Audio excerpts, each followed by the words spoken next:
Hi friends, welcome to 5 Minutes Tech YouTube channel. Here is Samsung Galaxy A15 smartphone. In this video, you will learn how to set full screen display for YouTube in your phone Samsung Galaxy A15.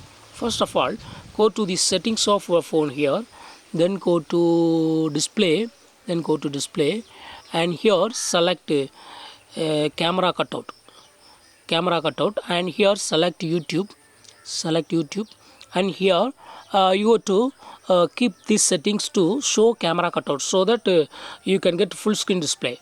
If it is in hide camera cutout, you will get normal display. If it is in auto, sometimes you may get full screen display and sometimes you may not. So you got to make sure that you selected this first one, show camera cutout, so that